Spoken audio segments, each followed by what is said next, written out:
NEET மறுதேர்வுக்காக இன்று நாடு முழுவதும் ஒத்திகை. முறைகேடுகளை தடுக்கும் வகையில் ஒத்திகை நடத்தப்படுவதாக தேசிய தேர்வு முகமை விளக்கம்.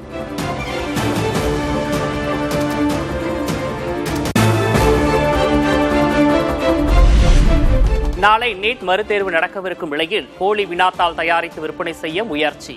ராஜஸ்தானைச் சேர்ந்த ஆகாஷ் சௌத்ரி என்ற இளைஞரை கைது செய்து காவல்துறை விசாரணை.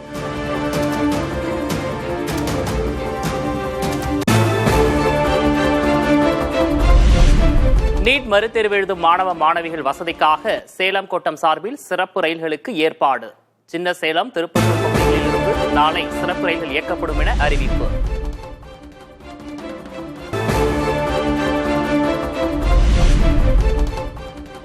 சேலம் அருகே நீட் தேர்வுக்கு தயாராகி வந்த மாணவி விபரீத முடிவு. நாளை மறுதேர்வு நடைபெறும் நிலையில் உயிரை மாய்த்துக் கொண்ட சோகம்.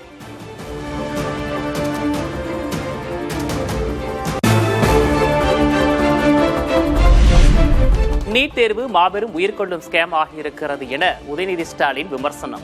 எந்த ஒரு விஷயமும் உயிரை மாய்த்துக் கொள்ளும் அளவிற்கு முக்கியமானது அல்ல என்று எடப்பாடி பழனிசாமி ஆறுதல்.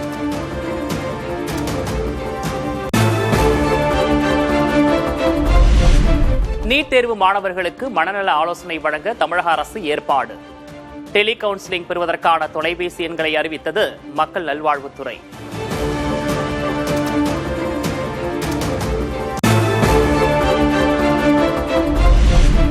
தமிழகத்தில் பல்வேறு IAS அதிகாரிகளை இடமாற்றம் செய்து தமிழ்நாடு அரசு உத்தரவு.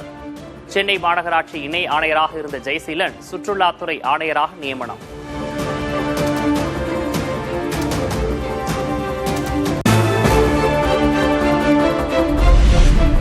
சிவகங்கை மாவட்ட ஆட்சியராக இருந்த நிஷாந்த் கிருஷ்ணா மதுரை மாவட்ட ஆட்சியராக நியமனம். மதுரை ஆட்சியராக இருந்த ஆகாஷை சிவகங்கை ஆட்சியராக நியமித்து தமிழ்நாடு அரசு உத்தரவு.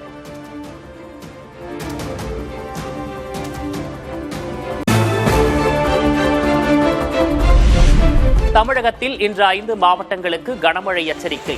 நீலகிரி, ஈரோடு, சேலம், தருமபுரி, கிருஷ்ணகிரி மாவட்டங்களில் கனமழை பெய்யும் என வானிலை ஆய்வு மையம் கணிப்பு.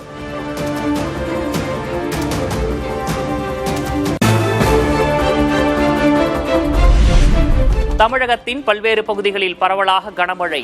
மணப்பாறையில் பெய்த மழையால் வீடுகளுக்குள் புகுந்த நீர்.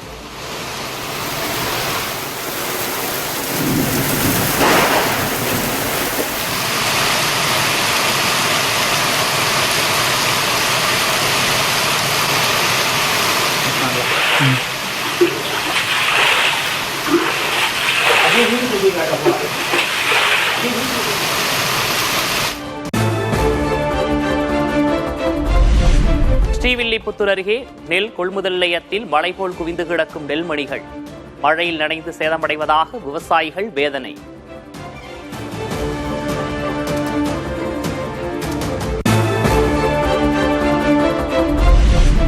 மேற்கு வங்கத்தில் கனமழை காரணமாக பாலசோன் ஆற்றின் குறுக்கே தற்காலிக பாலம் இடிந்து விழுந்தது. சிலிகுரி மிரிக் இடையிலான போக்குவரத்து பாதிப்பு.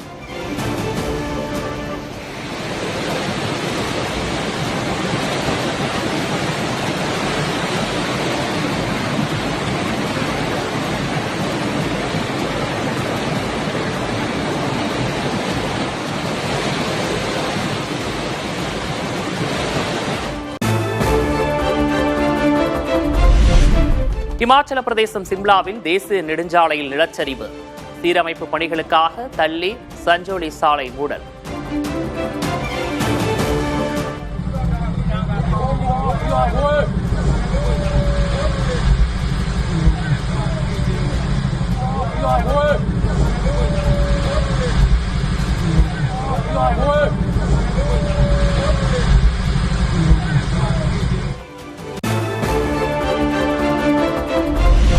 ஜார்க்கண்ட் மாநிலத்தில் மின்னல் தாக்கி 8 பேர் உயிரிழப்பு. கனமழை தொடரும் நிலையில் திறந்தவெளியில் பணியாற்றுவோர் கவனமாக இருக்க எச்சரிக்கை.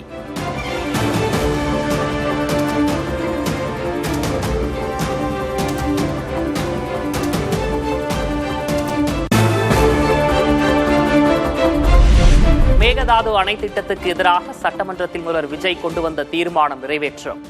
தமிழக விவசாயிகளுக்கு எதிரான திட்டத்தை நிறைவேற்ற முயற்சிக்கும் கர்நாடக அரசுக்கு கடும் எதிர்ப்பை பதிவு செய்வதாக தீர்மானம். கர்நாடக அரசு தனிச்சையாக காவிரி நதியின் குறுக்கே மேகதாதுவில் அணை கட்ட முயற்சி மேற்கொள்வதை எந்த வகையிலும் ஏற்றுக்கொள்ள முடியாது என்பதால் கர்நாடக அரசின் செயலுக்கு தனது கடும் எதிர்ப்பை இப்பேரவை தெரிவித்துக் கொள்கிறது.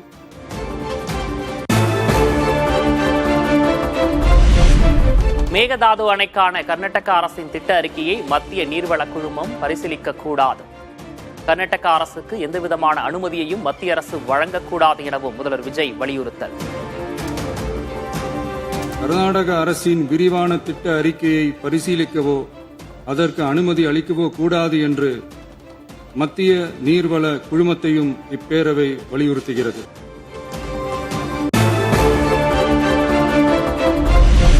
காவிரி மீதான உரிமையை நிலைநாட்ட தமிழ்நாடு அரசு எடுக்கும் முயற்சிகளுக்கு திமுக துணை நிற்கும். எதிர்க்கட்சித் தலைவர் உதயநிதி ஸ்டாலின் உறுதி.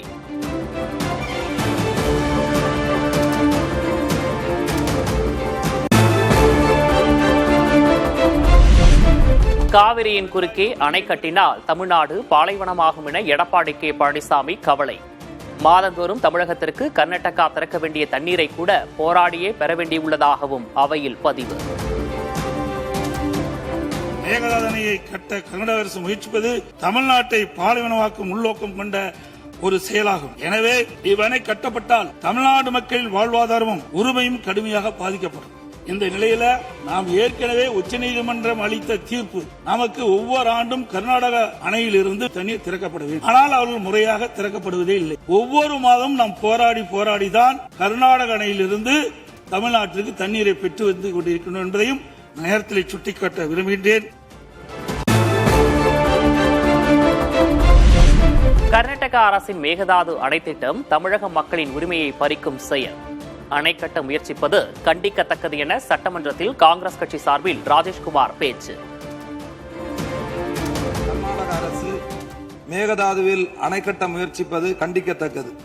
இது சட்டத்திற்கு எதிரானது மட்டுமல்ல, தமிழக மக்களின் உரிமையை பறிக்கும் செயலாகும். எனவே மேகதாது அணைக்கு எந்தவித அனுமதியும் வழங்கக்கூடாது.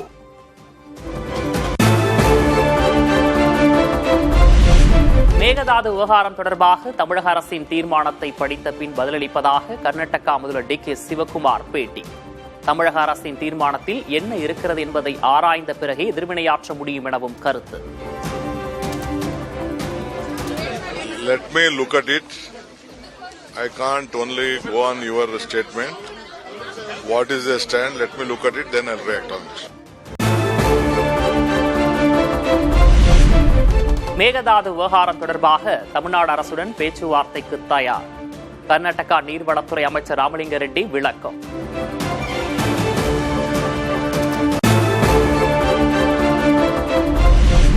மேகதாது அணைக்கு எதிராக டெல்லியில் ஜூலை 23 விவசாயிகள் ஆர்ப்பாட்டம். அனைத்து விவசாயிகள் சங்க ஒருங்கிணைப்பு குழு தலைவர் PR பாண்டியன் அறிவிப்பு. ஜூலை 23 காவிரி டெல்டா விவசாயிகள் டெல்லியில் பாராளுமன்றத்தையும் மத்திய நீர்வள ஆணையத்தையும் முற்றுகையிட்டு போராட்டத்தில் ஈடுபட இருக்கிறோம். உச்சநீதிமன்றத்தில் போடப்பட்ட வழக்குகள் தள்ளுபடி செய்யப்பட்டிருக்கலாம். அது அத்துணையும் காவிரி நடுவர்மன்ற இறுதி தீர்ப்புக்கு உட்பட்டுதானே தவிர மத்திய அரசு எந்த வகையிலும் கர்நாடகத்திற்கு மேகதாட்டு அணை கட்டுவதற்கு அனுமதிக்க கூடாது.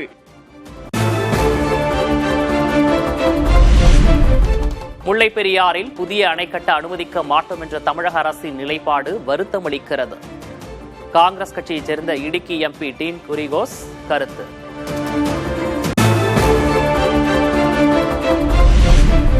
சிங்கப்பெண்கள் சிறப்பு படை மூலம் இதுவரை 69 வழக்குகள் பதிவு. 1315 கல்வி நிறுவனங்களில் விழிப்புணர்வு நிகழ்ச்சிகள் நடத்தப்பட்டுள்ளதாகவும் சட்டமன்றத்தில் அமைச்சர் ராஜ்மோகன் விளக்கம்.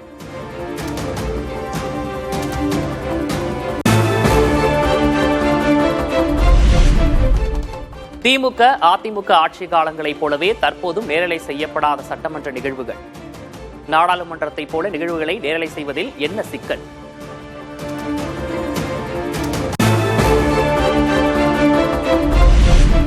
யார் ஆட்சியில் பட்டியலின அமைச்சர்கள் அதிகம்? சட்டமன்றத்தில் தவிக திமுக அதிமுக உறுப்பினர்களிடையே காரசார விவாதம்.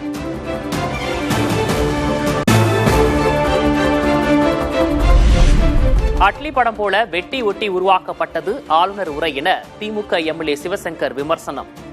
அட்லிக்கும் சட்டமன்றத்துக்கும் என்ன சம்பந்தம் என அமைச்சர் ராஜ்மோகன் கேள்வி.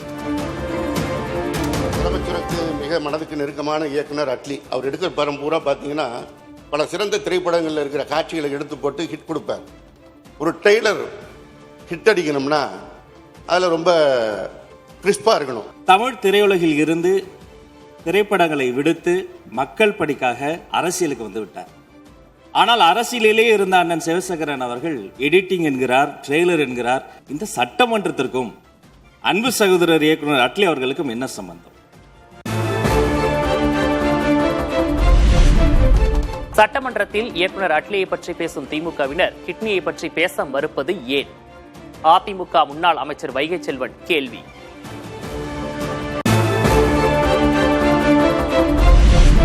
விடுதலை சிறுத்தைகள் கட்சி தலைவர் திருமாவளவனுடன் காங்கிரஸ் மூத்த தலைவர் ப. சிதம்பரம் சந்திப்பு. இந்தியா கூட்டணியை பலப்படுத்துவது குறித்து பேசியதாக தகவல்.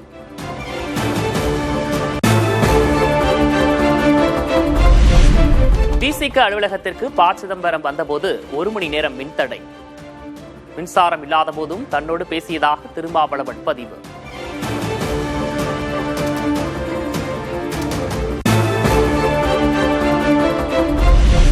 தாம்பரத்தை அடுத்த எருமையூரில் 3 நாட்களாக மின்வெட்டு நீடிப்பதாக மக்கள் குற்றச்சாட்டு. மின் விநியோகத்தை சரி செய்ய லஞ்சம் கேட்பதாக குற்றச்சாட்டு.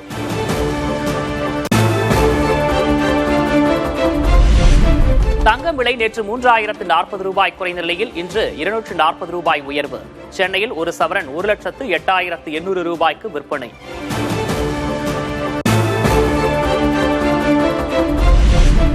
வெள்ளி விலை நேற்று கிலோவுக்கு 15,000 ரூபாய் குறைந்த நிலையில் இன்று மாற்றமில்லை. சென்னையில் 1 கிராம் வெள்ளி 255 ரூபாய்க்கு விற்பனை.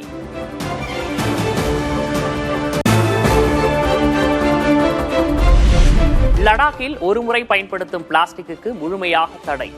மீறினால் கடும் நடவடிக்கை எடுக்கப்படும் என துணைநிலை ஆளுநர் எச்சரிக்கை.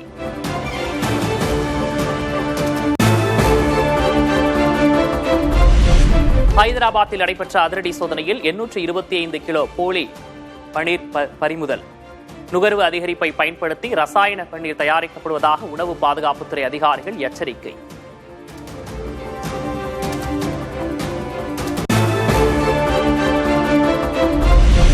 மராத்திய மொழி தெரியாத ஆட்டோ டாக்ஸி ஓட்டுநர்கள் மீது நடவடிக்கை எடுக்க மகாராஷ்டிரா அரசு முடிவு. ஆகஸ்ட் 15ஆம் தேதிக்குள் மராத்தியர் அல்லாத ஓட்டுநர்கள் மொழித்திறன் பயிற்சி சான்றிதழ் பெறவும் உத்தரவு.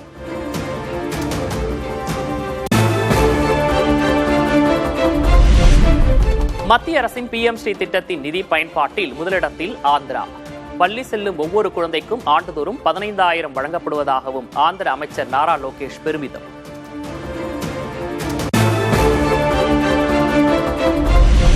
கேரள மாநிலத்தில் புதிதாக 10 பேருக்கு ஷிகெல்லா பாக்டீரியா தொற்று உறுதி. ஜூன் மாதத்தில் மட்டும் இதுவரை 120க்கும் அதிகமானோர் பாதிப்பு.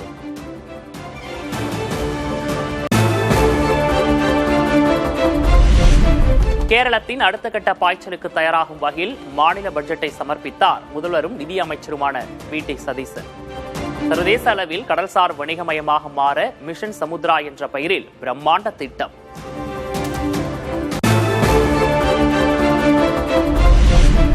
ஆபரேஷன் சிறுவாளி என்ற பெயரில் காஷ்மீரில் 29வது நாளாக தொடரும் பயங்கரவாதிகள் ஒழிப்பு வேட்டை.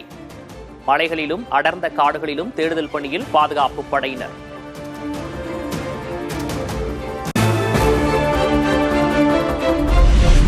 நடைபாதைகளில் பாதுகாப்பாக நடப்பது ஒவ்வொரு குடிமகனின் அடிப்படை உரிமை. நடைபாதை இல்லாத சாலையில் விபத்தில் சிக்கி சிறுவன் உயிரிழந்த வழக்கில் உச்சநீதிமன்றம் தீர்ப்பு.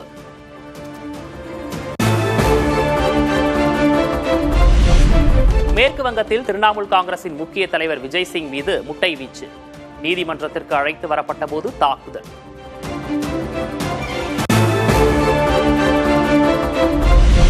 சிவசேனா கட்சி தலைவர் பதவியிலிருந்து விலக தயார். கட்சி நிர்வாகிகள் அடுத்தடுத்து பிரிந்து செல்லும் நிலையில் உத்தவ் தாக்கரே அறிவிப்பால் தொண்டர்கள் அதிர்ச்சி.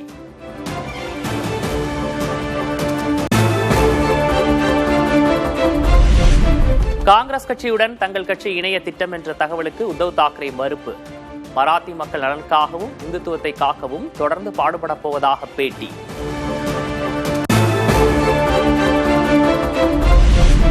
கத்தாரிலிருந்து 62,000 மெட்ரிக் டன் திரவ இயற்கை எரிவாயுடன் இந்தியா வந்தடைந்தது திசா கப்பல். ஹோர்முஸ் நீரிணையை பாதுகாப்பாக கடந்து குஜராத்துக்கு வந்து சேர்ந்தது.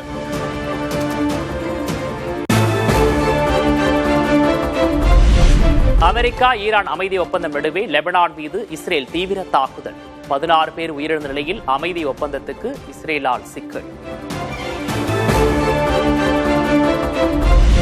லெபனானை விட்டு இஸ்ரேல் ராணுவம் வெளியேறாது. அமைதி ஒப்பந்தம் கையெழுத்தாகியுள்ள நிலையில் ஹிஸ்புல்லாவுக்கு நெதன்யாகு எச்சரிக்கை.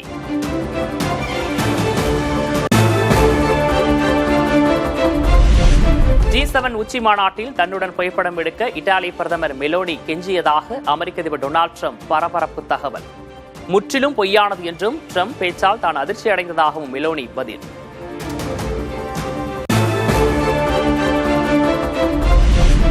காங்கோ மற்றும் உகாண்டாவில் பரவி வரும் எபோலா வைரஸ் பாதிப்பால் ஒரே மாதத்தில் 200க்கும் மேற்பட்டோர் உயிரிழப்பு.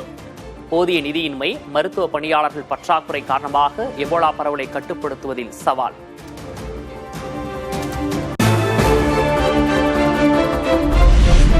அந்தமான் நிக்கோபார் தீவு திட்டம் குறித்து மத்திய அமைச்சர் பூபேந்தர் யாதவுக்கு காங்கிரஸ் மூத்த தலைவர் ஜெய்ராம் ரமேஷ் கடிதம். சுற்றுச்சூழல் தாக்க மதிப்பீடுகள் முழுமையற்றவை என்றும் பெரும் விதிமீறல்கள் நடந்துள்ளதாகவும் சாடல்.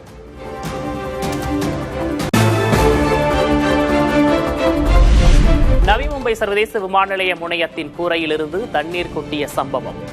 வைரல் வீடியோ காட்சிகளை பார்த்து பயணிகள் அதிர்ச்சி.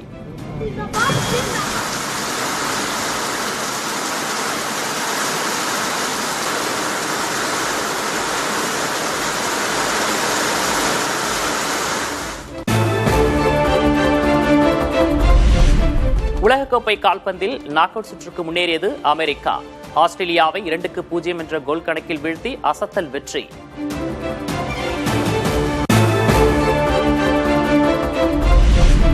உலகக்கோப்பை கால்பந்து தொடரில் முதல் வெற்றியை பதிவு செய்தது மொராக்கோ அணி. ஸ்காட்லாந்து அணிக்கு எதிரான ஆட்டத்தில் 1-0 என்ற கோல் கணக்கில் வெற்றி.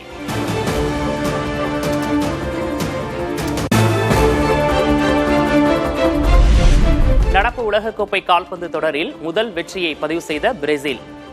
ஹைட்டி அணிக்கு எதிரான போட்டியில் 3-0 என்ற கோல்கள் கணக்கில் வெற்றி.